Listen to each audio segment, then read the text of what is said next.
Masaya ang grade 5 student na si Sofia Kim ng Albay Central School dahil balik eskwela na sila ngayong araw. Alas 4 pa lamang daw ng umaga ay naghanda na siya sa pagpasok. Excited rin daw kasi siyang makita ang kanyang kaklase lalo na ang kanyang mga kaibigan. Masaya. Okay naman yung first day. Mabait naman yung teacher.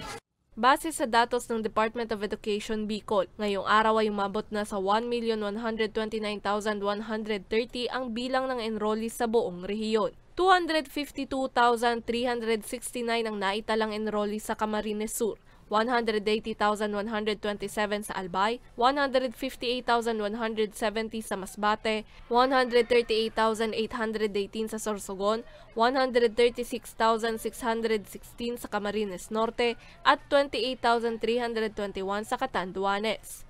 1,057,636 sa mga nasabing bilang ang enrolled sa public schools, 64,479 sa private schools, 6,372 sa Alternative Learning System o ALS at 643 naman sa state universities and colleges at local universities and colleges.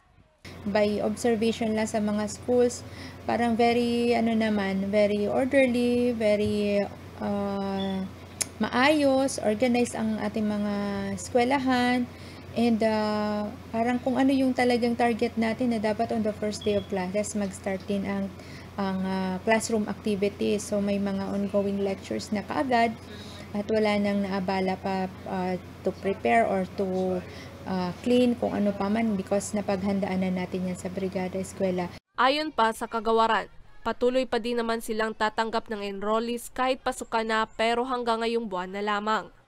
Actually, ang trend naman kasi niyan is always pataas. From the first day of classes at saka first day of enrollment, ang registration natin yan ay pataas. Samantala, nagpakalat naman ng mahigit 3,000 kapulisan ng Philippine National Police Bicol sa iba't ibang paaralan sa rehiyon para sa seguridad ng mga estudyante, mga guro at mga magulang sa pagbubukas ng pasukan. Para sa mga balitang Tatak, Bicol, May Insinares.